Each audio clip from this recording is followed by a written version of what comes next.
Hello, my name is Christopher. I'm the lead, I guess now I'm the head of accessibility programs at Google. And in regards to what that means is we sort of set how Google becomes accessible. We set the definition, the training, the teaching, and auditing, and make sure everybody knows what they need to do and how to do it. And we have a great team, but the team alone can't work through the 100,000 folks at Google. So we had champs for years. And what we found, at least within Google, is people are super excited for the first 3-4 months, and then their jobs happened and it sort of tapered off. So what we have a couple people on our team who do jujitsu, and we were sitting together saying, I wish there was a way we could gamify this. And someone said, well, why don't we do a dojo? I said, what's a dojo? Well, it's how you get belts. I said, oh, that sounds kind of fun. Well, it's actually taken off. It's an awful lot of work where there's still room for improvement, but it's really ignited inside Google. So we now have over 400 people who are active champions. And so in this dojo, to get through each belt, you have different kind of classes you need to take, classes you need to teach, presentations you need to give. So it allows us to scale the work that we do through hundreds of people in the organization. So thank you. That's I'm going to leave you guys to the obvious next question, Emma. So hi, I'm Emma Richens. I'm an accessibility specialist at the BBC, so I'm not the head of the team. He's sitting on the front row there. But I joined the team about 4 years ago after quite a few years working at the BBC as a web developer. About a year later, kind of got handed the reins of the Accessibility Champions network that already existed. And so I've been looking after our accessibility champions for about the last 3 years. Now, when I joined the team, there were like 27 champions, something like that, somewhere in that region. And we now have over 200.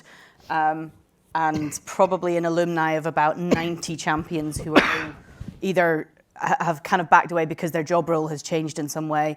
And so they're kind of just advocating on our behalf now and not championing. But it's probably about 75 of those are now out in the industry championing accessibility at other companies. And I've done a lot of the kind of taking on onboarding each of those champions during the last 3 years. But we haven't formalized it in the same kind of way with our HR or with any kind of leveling process. We're certainly looking to do that sometime in the near future. But we do keep track of what training our champions have done. We have training that we encourage them to do. And I think the thing that we struggle with is kind of trying to get them to then engage back to us to tell us the things that they are doing. Because I occasionally will have somewhere I'll run into in the lift or something like that, somebody that is one of our champions that I maybe haven't talked to for maybe a year. And so I have no idea what they're doing. For all I know, they've forgotten about it. And I'll end up having these fantastic conversations of all the things that they're doing to make their product more accessible. And so, yeah, I would love to put in some kind of system that helps us get that feedback a little bit better. Certainly at the BBC, that champion thing has been going in a less formal way for quite a long time. I joined the BBC about just over 13 years ago. Gareth was already there. He used to turn up to these meetings that my team had, and I had no idea why he was there or what he was there for. But I knew who he was. Yeah, he wasn't sure either. But we had a conversation this week, and apparently he was already involved with accessibility. He was the product owner for this accessibility toolkit that a guy called Fraser Pierce, who sat opposite me, literally in the same bank of desks, was working on. And so I was busy trying things out that he was doing. He would develop stuff and he'd go, Emma, how is this doing? And I'd put it into what I was building and going, oh, yeah, this is and I would feed back to him. So Gareth was apparently the product owner for that, which I didn't know, and several other accessibility things. And somewhere a couple of years later, there was an accessibility group that was all kind of feeding into the standards and guidelines. And then around the same time, half the BBC moved up to Salford. That accessibility group was resurrected again, and I joined that accessibility group. And to some extent, those accessibility groups are precursors to the champions. The people who were involved in those, a lot of them are now our champions. I tried to be a champion and didn't, so I ended up joining the team. My line manager wouldn't let me be a champion for some weird reason. And so champion, I guess the champion thing, it's not going to be that highly polished thing straight away. It's something that will grow, and you've got to find those people who are interested and somehow or other kind of keep tabs on them and be aware of them. And I think one of the big things that we changed with ours was getting them to network, getting them to talk to one another and to help each other out, so that those kind of cross-product things were happening. So somebody who'd figured out how to do something over here could help somebody who is now having to do that same thing over there. And that's been a big success within our network. Perfect. So I think this is my turn now. Yeah. My name is Casandra Marrero, and I'm a modern communications product marketing manager. So I come to this with a completely different view, I guess, from these guys, because I'm an accessibility champion myself. So I'm part of one of the V teams or virtual teams for Microsoft that actually drives and leads with accessibility. And I'm one of the 30% people in the UK that has gone through an Accessibility in Action badge. So that's a training program that we've set up in order to empower, I guess is the best word to describe it, empower and enable our employees to be more comfortable about talking about accessibility and what it means. And the actual aim is really to drive that accountability and that transparency, and really accessibility should be standard, it should be part of what we do. So through that Champions badging program, that's one of the activities that we've been focusing on. There's many other things, as you said before. It's about learning and sharing from each other. So there is two angles that we've taken in everything that we're doing. One is our internal readiness. I think Jenny mentioned yesterday that we are in a journey. We're not at the destination, and if we think that we're probably wrong and we need to reassess, right? So I think it's very important, the part of the journey that we are in, and we are learning, and we want to learn from each other. So internally we have accreditation, we have support networks, we have obviously the employee resource groups and many other areas. But externally also we're working with customers because we are keen to show what we're doing, but also learn from what they're doing. We want to share. We had recently Purple Tuesday, I think it was last week, if my maths get it correct. And we actually had a number of different people in the room, retailers, and people that usually in other contexts, competition maybe even, we're all in the same room discussing the same topics. How do we actually enable a more accessible workplace? And I think it's great the way that we've actually been driving the momentum. For me, accessibility is something that is very personal. And I always say when I go and talk to other people that you have to make it personal. It's not necessarily about you knowing someone that has a disability or the fact that you are a person with a disability. It's more about actually caring that it should be equal for everyone. I came from being a parent with a child with a disability. And for me, it's incredibly important. My first struggle, we talked yesterday about carrots and sticks. My first struggle with the schooling system, because I knew that he needed support in certain ways. However, when it came to the school, they needed a paper. They needed something that said that that's what he had been diagnosed with, ASD in his case. So up till the point that there was a doctor's letter, it was all about, actually, he's just being defiant. He doesn't like what he's being told. So this is about hidden disabilities as well, and this is an enormous part that we're focusing on. So it's everything that we can actually drive. So I think we've got an enormous momentum. We have an enormous champions network. I think we are about 450 people at the moment in terms of champions. But reality is, like Jenny said yesterday, 145,000 people within the company that are actually our accessibility champions, whether more or less active. So yeah, that's me. And last but not least, this is Emanuela. I'm from the digital accessibility team at Barclays. So my experience is very different from everybody else's experience because I joined the team 2.5 years ago now. It was the very first time I started working in a large company like Barclays. It's the first time I was working in-house. I always worked as an accessibility consultant before.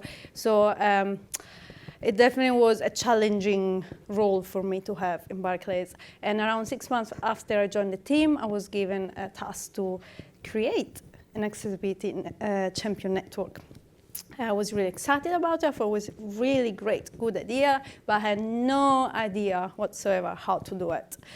So in the past couple of years, I basically tried lots of different things. Some have worked, some have failed, but even when I did something I didn't particularly work very well, I did learn from it. So it has all been very good and useful. And I guess the very, very first challenge I had when I had to start the network was, okay, we have 80,000 plus employees. How do I recruit people to become accessibility champion? And I did try two very different things. One was to try and reach out to people who had showed interest in accessibility in the past by signing up to the newsletter that my team sends around internally. And the other approach was, actually, let's send out this email to all the product owners and scrum masters in Barclays, so thousands of them, and luckily we had a list. And let's ask each of them to nominate a person in their design or development team or test team to become a champion. That way there will be a champion in each team. So I thought this was a great idea. As it turned out, it wasn't the best idea I had. So that was a very important first lesson for me. What I realized there is that when someone is nominated to be a champion, very often it doesn't work that well. To be a great accessibility champion, as I think all of us just said, you need to have you need to have the desire to be a champion. No one can tell you you need to be an accessibility champion. So it was a very first important lesson that I learned.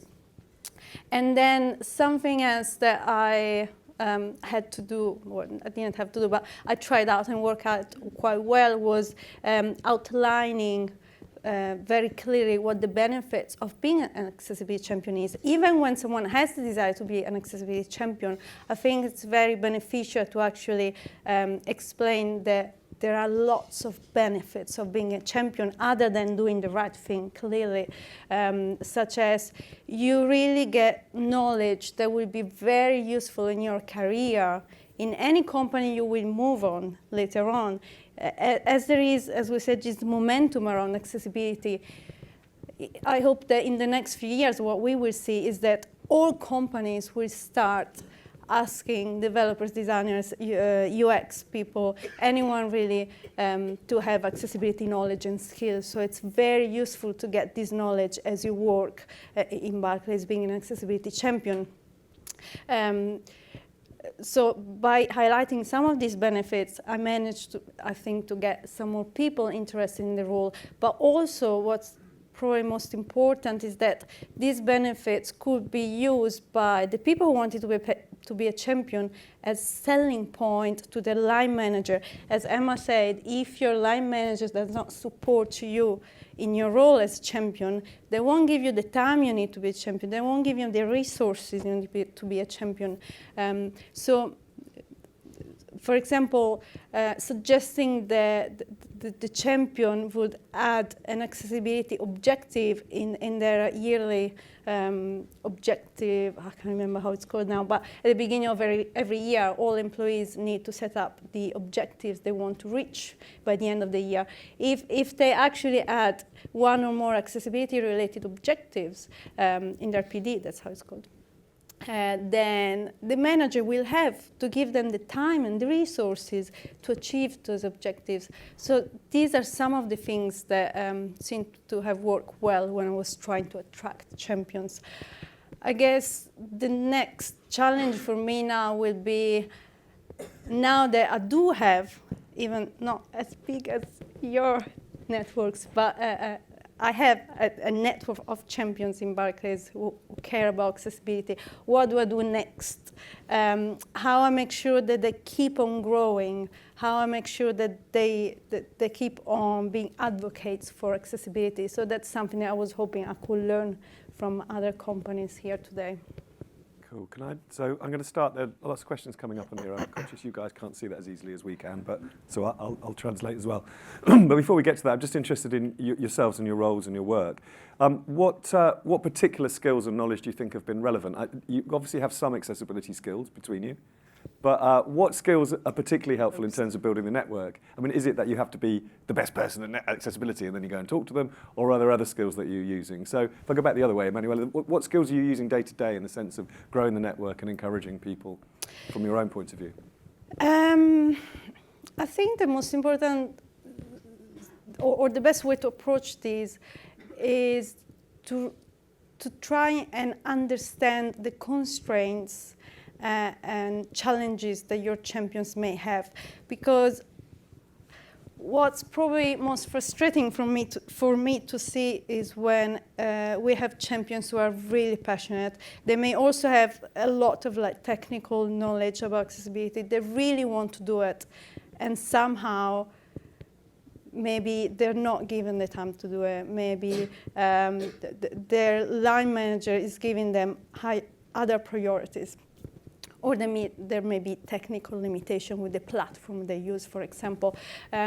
So I think you really need to have a dialogue, understand what it is that it's preventing them from achieving the results that we were all hoping to achieve, and trying to provide them the support that they need, keeping in mind that there are these limitations that at the moment you may not be able to overcome. I think if I add to that as well, completely agree. The support side is absolutely key. The way that I see it as well is you need to have a sufficient representation from across the business, and each and every one is going to bring something different.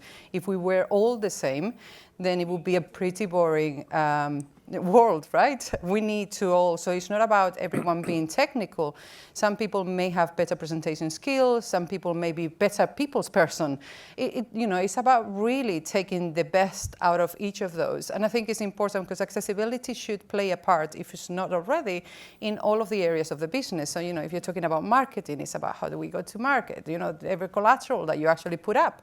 We should all know about that. If you're talking to customers, what about inclusive meetings? Making sure that every single meeting that you do is actually inclusive, whether it's with subtitles, whether it's a transcription, whether it's breaks, could be a number of things. And if you're talking from a more technical perspective, you'll have the developers and all of those guys that are incredibly excited about how they can actually build upon each other. But I think it's about understanding the different skills from the individuals that you have in the organization and then supporting them in that journey. If I think from a Microsoft perspective, we've actually set up an accessibility library. You go in there, you select your role, and then you'll get a number of readiness that are specific to your role. If I go there and I select my own role, it's going to tell me potentially about inclusive meetings, content collaboration, a number of other things, and how to speak about this. It's also about supporting that journey of, if you want to actually be an active evangelist of accessibility, how do we support you in that journey? You don't have to be excellent. Practice makes that perfection, right? So we just need to allow for the employees to have that support, and the same for anyone else. So I think it's important, that variety, and ensuring that you have representation across the board. Okay. I was going to say, I think for myself and the skills that I have, one of the key things that I learned when I transitioned from being somebody who would have been a champion or could have been a champion, was trying to be a champion, into somebody who was kind of managing this network of people, was realizing that actually I don't have all the answers, because I was kind of supporting and helping people in a whole bunch of different roles. And it took me a little while to kind of get to that point where actually I'm quite comfortable to go into a situation and know that I am not going to have the answers that they're going to ask for, because they are going to ask, and they do. How do I code this? Well, I don't know. That's your job. I'm not a coder anymore, but I know the things that you need to think about, and I know the questions that you need to ask, and I can help you to know what those questions are and to help them to understand those. So I've learned where my role is different now to what it was before. And obviously where I'm going in with designers and with testers and with editorial people, that I don't come from their background at all. That is the only answer that I can give. But it's nice to be able to kind of go in and go, well, actually, I now have a whole bunch of reading and things that I have learned, and I can guide you. And I think being able to guide others, being really approachable. I'm really bad with names. I'm very good with faces. I know if I've met somebody before, I'm good with faces. But I'm really, really bad with names. But with the champions, for a long time, I seem to be really good with names. it seemed that way. We're getting now to numbers where I'm really struggling, especially if I haven't met them in person. I really struggle sometimes to go, oh, that's one of our champions. But for quite a long time, I was able to go, oh, that's one of our champions. And I could walk over, and I didn't have to remember their name necessarily, but I could remember what team they were in, and I could ask how it was going, and I could get that kind of update just as a lift conversation. So being really approachable is definitely another thing that is good. But I totally echo the sentiments that you're giving. You've got to help your champions kind of know what those first steps are, know kind of how to make accessibility really easy for them. So there's still a lot more to learn, but here's where you can start. So we have like a little task that we ask all our new champions to do, and it's different depending on what role they're in, that just effectively does two things. One, it gets them looking at our guidelines and thinking about it in relation to their role so that they actually start to understand those guidelines a bit and what it means for them in their role. And two, gives me an idea of what they understand and how much support they're going to need. That's all that task is doing. And it's, like I say, slightly different depending on role, but it's a good place for them to start, and they kind of go, oh, actually I can do this, and then point them at a whole bunch of resources and a whole bunch of other champions that they can go and talk to. Cool. And I completely agree with everything that's been said to date. In terms of personal skills, two of the things that come to mind for me. One is generous in terms of praise. It is important to reflect the success and what people have given, what's done, because the incentive is part of it. You can have people do something out of the goodness of their heart for only so long. But if you give them thanks, you get a note to their manager. So being generous in praise is one really helpful thing to keep things going. Another thing is being an over-communicator, because also you want to make sure everybody is remembering that you're there. Remembering is important. Let them know this new law has been passed, this new lawsuit has been happened, this great new product has been shipped, and keep the excitement going. But it's one of these things you don't want to do too much because you don't want to make it noise. But you have to keep it engaged and keep the community engaged enough so that they remember it there, that it's present, and you make it fun and you make it enjoyable. So those things help. Cool, thank you. So picking a question here, you're stepping into an organisation tomorrow that doesn't have an Accessibility Champions network. What's this? Okay, I'll give you a couple of steps. What's the first couple of things you think that you should be doing? I'm going to tie it into, I'm going to connect it to a question that it's just popped off there again, is about how much senior buy-in you think you need. Because I guess there's going to be a question about what you've discovered when you step in. So, when you stepped into a new organisation, or you're looking at getting going, what are the ingredients you're looking for, and what's the first step? So, Emma, I'm looking at you. You can start. I was going to say, Gareth did a really good talk about this at GA Conf, if you want to go and look it up on YouTube. So I'm going to give his highlights here. So you need two things to start this off. One, you need to find a senior stakeholder, somebody who gets it, understands it, and will back you up when you start asking for support and for money and things like that. Somebody who will go, yes, that's a really good thing, we should be doing that. So you do need to find that person who will be your sponsor and who will be your senior person. They'll get other people in as well, but you need to find a person that gets it and understands it. And then the second thing I would suggest that you need is that you need to find who your people are who are already doing that. Who are the people who are already advocating accessibility, who are already championing it? Find them, get them talking to one another, get them kind of effectively ruminating and kind of building a little underground movement that effectively is a champions network, even if it's not formally called that yet. And get those people on board and start supporting them with their work and get them talking to their colleagues. One of the key things that has changed in our champions network in the time that I've been there is changing from a concept of being a one person per product, and that's sort of coming back now. We've got a couple of accessibility leads now, which is great. But rather than having one person per product who just feels like they're banging their head on a brick wall because nobody's listening because they haven't got time, we now have lots of people in the product who all back each other up, and they're building it into their job. So it becomes a cultural change. It becomes a part of their job. It's just doing their job better. And that makes it much easier for them to do. But you've got to find those people who will share that with their colleagues and let them know that actually this is doing your job well. It's not some difficult thing that you're going to have to fit in at the end of a process. that sound, Casandra, does that sound? Yeah, I was going to say I completely agree, and I think sponsorship is one of the key things around any change management, right? So we're talking about culture transformation, and culture has people at heart.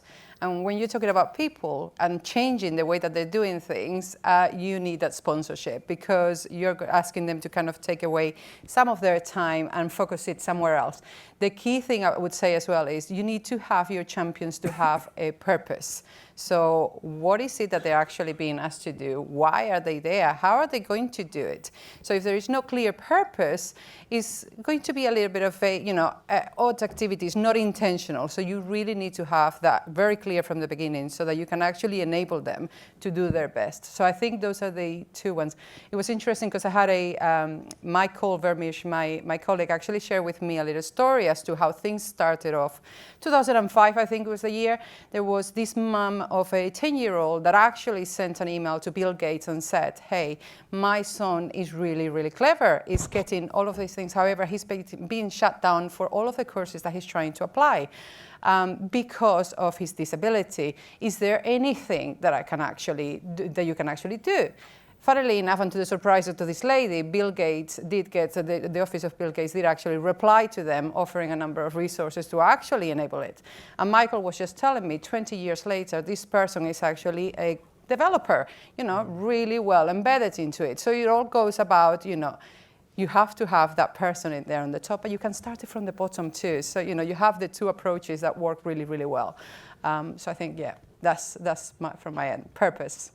Cool. And Emanuela? I completely agree with all of these, and I would add another two things which I think are quite important. First of all is to remember that everybody can be a champion. So when you build a champion network, clearly you need to give champions a purpose, and it must be clear what it means to be a champion.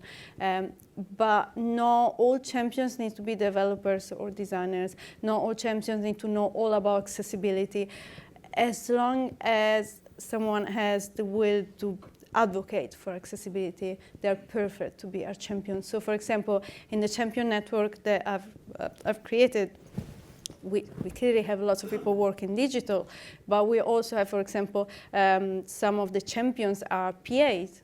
And you may think, what a PA has to do with an accessibility champion, but they do a great job because they are the people who see all kinds of the slide decks that comes through, and they have to make them maybe pretty and send them around the team. And what is the PA? Sorry, personal assistant. Okay, thank you. And when that decks come to them, they can actually notice, oh, this color really is not good with this other account. We need to change the color here. Or there is maybe a big image containing lots of text. So they may go back to the person who created the site and say, you shouldn't be using images of text. So they're actually great champions, and they do the job brilliantly. So definitely do not limit the number of people who can become a champion. And then I think once you have that support from the top and you start recruiting the champion, the best way to actually get the network growing is actually ask the people who are your champions to do the job for you. So go out and recruit other champions for you. And I think in that way, the network can really grow fast and become wider and wider. Yeah, I want to just echo two things that are particularly resonant for me. One is that you don't have to start with an executive sponsor, but I find it sometimes easier to get an executive sponsor once you have some momentum. Right. You have a couple of wins. So I wouldn't necessarily start with one, but have one in your back pocket. So have fun. And what's even better is if you could have one of your executives be part of the group, because then they can start sharing amongst their leadership team, and that's really helpful. But you don't need to start with it. But you can't grow past a certain point without it. That's right. And what also was said is that you can't be just engineering. You don't know who your best advocate is going to be, so you want to embrace everyone. This is an inclusive conversation. Someone who's blind may be sort of myopic, strange expression, about blind issues, and may not be aware of or thinking of other issues. So you want to have a large group of people. So one thing that I would start doing is work with the employee research group, ERGs, employee research groups, or these are people who either are allies of or are people with different disabilities, this is a place I would start. Saying, hey, we want to kick off a group that's focused on this. Is anyone willing to step up and work with us? And then that's a sort of a very fertile field. That's a good idea. And a related question, because we saw yesterday in the panel, Jenny is a good example, I think, especially since she's not here, we could talk about her. How important is the high-profile leader? You know, so there's this difference between going in and working on the ground, but you all work in organisations where there are known people, because it's probably you now in that role. But you know, that the organisation recognises the value of this, and presumably somebody's in there continually banging away. And someone like Jenny, you know, clearly is using some of her force of personality to get that across. Do you see that happening in your organisation? You know, that they're known and that they're known within the organisation, and you're known to be working with them. Is that an important part of the change that comes further down in the organisation? I think it's an accelerant. Because if there's someone that you can relate to, someone that you are inspired by, or someone you just like, someone you want to have a cup of coffee with, having someone there really helps sort of focus the attention. I mean, inside Google, I mean, our CEO has made, for the first time in this past Google I/O, the first statement about our support of how important accessibility is towards us. He spent 10, 15 minutes in his Google I/O talk, which is only an hour, talking about the different things that we were doing. That accelerated the excitement of people inside Google. It made it more cool. And the cooler it is, the more people want to do it. The more people want to do it, the cooler it becomes. So it sort of creates this sort of self-sustaining cycle. Yeah. So having that person on top really accelerates the process. And you're still working through the coffee appointments now, presumably, on the back of that. Oh, I've had to stop. I'm down to tea now. But are you guys aware of that in terms of your organisation, that the profile of the leaders and you know the different ways that it's good and bad, obviously, that things get hooked onto somebody, say, well, you're just doing that because that person's doing it. So it comes both sides, I guess. Yeah, I think for me it's very useful places like this where people don't necessarily know me, but they know Gareth and they know Jamie, and I can just go, oh yeah, I work with them, and then people instantly kind of know where I'm at. At the BBC, that's the same a little bit, I guess, around the BBC. I would rather Gareth answer that question in terms of, is it useful being somebody that's known around the BBC? Do you feel like you're somebody who's known around the BBC? Doesn't make it popular.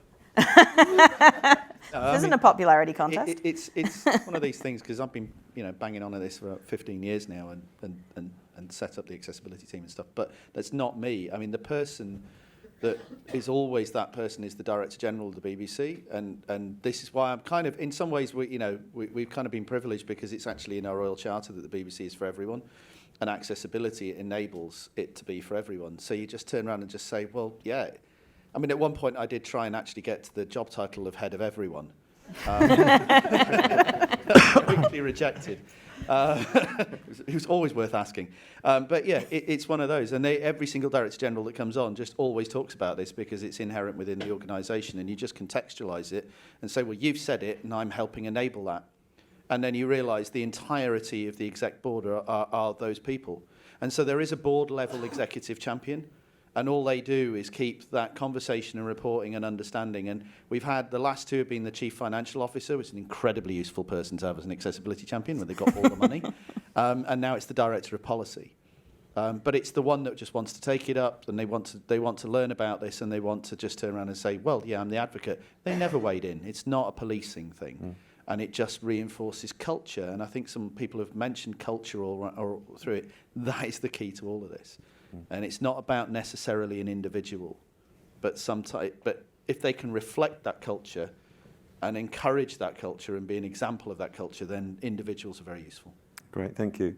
So back to the sort of justification bit, I guess, do you have a sense of, if somebody was to ask you how much time a champion is going to take up in their job? There's a question here about how many hours should an accessibility champion dedicate to being an accessibility champion? Now, to me, that it's going to be a slippery question, but what do you say when people say that to you, if you're having to justify the use of that team in that way? Wouldn't it be great if we just went into a mode where accessibility was just part of what we do, and then suddenly we don't have to talk about how much time we spend on it? So I think there are, you can be an accessibility champion and be as subtle as actually just putting something in your signature that makes people reflect and think and then take action. or you could actually simply be the one that is driving that inclusive meeting, and everyone then goes and copies you because that's, hey, you know, that worked great, there was great feedback, and that just drives momentum. Or potentially you're someone like myself, Michael Vermeersch, that actually we spend quite a bit of time in a kind of empowering the field, and it could go weeks the way you just do a couple of days to a full week of just fully focus on accessibility. But I think you have to have a variety of people across the organization. So in my opinion, and everyone else would say something different maybe, but you don't have one that says, like for example, for driving change, we say you should spend around 10% of your time in whatever change you're actually doing. Is that the right number? I don't know. What is it that you're trying to do? Where are you in the journey? And then you'll be able to assess what's right and what's not. But every little thing I think that any of your employees actually does actively to drive accessibility is going to be towards that, whether you are intentional about it or just do it as part of your day-to-day. But the efficiency of people, when you really know what you're doing, you could be much more impactful in an hour than if you're just getting started. So I think that there's a temporal and a skill aspect to it that really needs to be taken into consideration with this. Yeah, I agree. I think that being a champion as in integrating accessibility in your day-to-day job should not take any additional time. If you're a developer, you just develop something that is accessible. What may be required in addition to do your job well, for an accessibility champion, maybe, for example, organize a meeting with your team where you talk about accessibility, or train up a new developer who comes in who doesn't have the skills because no one taught him at university, for example. So there may be some additional tasks that someone as an accessibility champion may decide to take on, but other than that, it should just be part of your daily job, really. Yeah. So a question related, I guess, do you have a sense from the way that you're accounting for your own time and other time, how much investment you're putting into people in the network, rather than how much time they're spending? Do you have a budget? Do you have a sense of how that's costed? Or, I mean, if you were going to start from scratch and you said, okay, well, it's going to take me 2 years, I'm going to have to spend this much time, and I'm going to need somebody at this level. Do you have that scale of commitment made, or do you have to just worm away organically? Certainly been very organic for us, I think. Obviously, there was a team, and so there were people who were being paid to be worrying about accessibility and trying to improve that. And I know for the champions, kind of in the time from when it kind of started as a formal network to a little time after I started looking after it, new champions were told that it would, around 10% of your time, similar kind of thing. You can think of it as a kind of a 1 in 10, whatever, because that was a concept that was there already in the business. Use your 1 in 10 time to be championing. When I take on new champions now, they get explained that it's part of their job. So, I ask them to do 3 things. I kind of explain it to them. We just want you to champion. That's all we want you to do. So when you're doing your job, think about accessibility. Make it part of your job. If you're a dev, you're thinking about how you're coding it. If you're a designer, you're thinking about what the focus is, whatever. So do your job that level up. Raise the bar on how well you do your job. Encourage those around you to do the same. So talk about it with your colleagues. Encourage them to be doing the same thing when they're doing that same job. And then in the meetings that you already go to, your I don't know what you guys call them, post-amigos, pre-amigos, backlog shaping, whatever those meetings are that you're already going to in your team. If you're thinking in the back of your head, but what about that user? Make sure that topic gets talked about, because actually accessibility happens at the points where those conversations happen. And a team of 5 people, or however big we are now, cannot be in the hundreds and thousands of those conversations that happen every week across the BBC, never mind the bigger organizations. But the people who are in those teams who are championing accessibility for you, they're already going to those meetings, and they can make sure that those conversations happen when they should. And that way it gets thought about and talked about really early in the process, and not 2 weeks before launch when you do an audit and realize you're not accessible. Please. Sorry. So I guess from my point of view, I would ask the question back, what's the cost of actually not doing anything about it, or not actually investing the time? sometimes I think we focus too much on how much it actually takes us to train, to ready, to kind of go and do. But actually, if you're not doing it, how many customers are you losing on the way? How much money, how much profit, think of it from a business perspective. We have to do it. And I think it's more around the other question round rather than, how much investment I have to put into it to make it work. The training and investing time to learn. So from a business point, putting that training in place, and those are the costs, and they're easy enough to kind of cost up and to monitor. Yeah. From a champion point of view, it's investing that time, like with anything else that they would do in their career. Yeah. So other than that, it's part of the job, and then the time to learn. And I think it goes back to what you were saying, Emanuela was saying earlier, with regards to don't actually have people nominated to actually do this, because if you're doing it because you care and you want to do it, you'll find the time, you'll put it as part of what you're doing. If you're being told, this is an additional task that I have to tick at the end of my to-do list today, and it doesn't make sense. I think that's really key as well. And making it part of your job.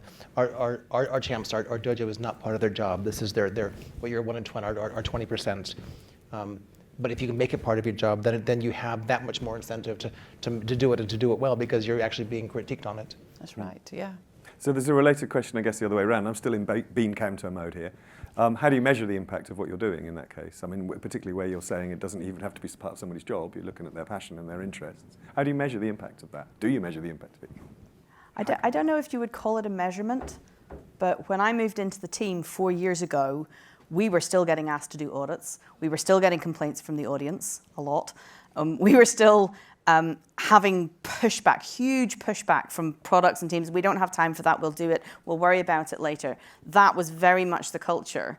And I have new champions coming to me now because they've had a conversation with a champion, and I'll talk them through about that's already happening in our team. And how many customer complaints do we get these days? They are few and far between. Which is a really good sign. I have had to deal with a couple recently because we did things like take our stuff off TuneIn. That didn't go down too well. But there were good reasons. But yeah, those are ways that you can measure it, I guess. What is the culture? Are your new champions already aware of accessibility because of what's going on in their team? Are your customer complaints down in regard to accessibility? How often do you communicate? No, I was just saying, I completely agree. I don't think it's something you can measure, but something you can sense. So when, even just 2 years ago, for example, 2.5 years ago when I joined Barclays, lots of the conversation started with me talking to a product owner, for example, or a developer, and saying, so what are you doing about accessibility? And the answer we get very often would be, what is that? What's accessibility? Which was quite depressing. So when you talk with a product team now and you say, do you know what accessibility is? And they're like, of course, our developer is a champion and told us this and that. So even though it's not something you can measure, it's definitely something that you start seeing the impact, the positive impact. Definitely. And I guess to add to that is you can look at things like employee satisfaction, whether you do surveys, you can do your employee retention rates, you can do things like, your hiring processes. You can look at so many things. You could say that there are assumed correlations to such, right? Because you can only assume that whatever activity you took is actually correlated to that. But it gives you an indication of, the workplace that you're actually building. And I think that's really important. Yeah. When you have champions who are coming and talking at events like this, that's right. You know you're doing something right. Yeah. You've got the microphone, I think, still. Yeah, is that on? Right. I'm just going to appeal to your bean counter again. There is a bean counter answer to this. And if you want to know how much it's going to impact on your organisation, first, and I'm no fan of audits, but do an audit of how much time and money is spent refactoring design and code. And then basically, that was our entire business case, is just say, we'll hand that back. It might take us 2 or 3 years to get there, but we'll give that back to you as resource for a very small investment. And just everyone was like, where do I sign? Because, when you're losing, and refactoring can be 30, 40% of all of your resource fixing the stuff that you shouldn't have broken in the first place. That's why I don't like it gets round the auditing problem. Don't break it in the first place. The champions stop it breaking, therefore you never need to audit. And Build it all well of that money originally. then suddenly flows back into the organisation, and they're able to build more of the cool stuff that they wanted to do in the first place, but couldn't because they were so busy refactoring the stuff they'd broken last time. Yep. And making it part of their job is really important to that. Because if they're just volunteers, they have no teeth. There's little ownership responsibility. Yeah. Then in Google, we don't have this as our job. And hearing this makes me really excited. I'm going to try and go back and make this change, because I think that's an important part that we're missing. If we can make it part of their job and give them the responsibility and authority to say, pull the rope, we need to stop. We need to do something. Yeah. That would be really helpful. Absolutely. Cool. So the only thing sounds a bit like, and I remember this conversation from some time ago, like maybe 5 or 10 years ago, we'd have been talking about what's the business case for accessibility. Are we close to having a business case for an accessibility champions network? Build it right the first Can that time. be shared in some way? Because obviously that's the sort of thing that other people can use then, with some basic numbers that just said, we crunched the numbers this way, this is what came out, this is the remediation extra costs. Does that exist? Do people have that? I went to a meetup about a year ago of a bunch of testers in the Manchester tech community. And somebody from some other company, and if you come and ask me, I can dig out his name, did a talk. Now, he was a tester, and he had done an analysis of the WCAG guidelines and when you should first start talking about that in the production process. Because he was fed up as a tester of nobody doing anything about it until they found a bug and fed it back. And he worked out that 95%, and this is based on information that is in the WCAG pages and on other stuff that he thought about, but he had calculated that 95% of those WCAG guidelines, you should start talking about them and thinking about them before you even write one line of code, never mind send it to your tester. And that was an amazing stat to me of that kind of what it's called shift left, that we were already thinking about and doing. We train our designers more than our developers, is the kind of route that we went in the end, is actually this needs to go into the requirements and it needs to go into the designs, because the developers just build what they're told to build. They obviously need to have the skills and know how to do it, but they build what they're told to build, and if they're told to build it in a way that works for accessibility, they'll build it that way, and it just gets made right in the first place. But yeah, that's a good stat to go away to your business with. 95% needs to be thought about before you even write one line of code. Sorry, I just got a text from Jennison. Where's Jennison? Is he in the room? Oh, sorry, I can't see you. There. Hi, Jennison. Sorry, I just got a text saying Jennison wanted to say something. And Gareth's got the microphone, so this is a really good way of getting my... It's called Gareth off the delegation. microphone. Nicely done. Yeah. Hi, Jennison. Just can you introduce yourself, please? There's some people who didn't see you earlier on in the dinner, so... Oh my goodness. Addy, don't do that. I'm Jennison Asuncion. I am Accessibility Engineering Evangelism at LinkedIn. And I just had a question, and I submitted it through the Slido.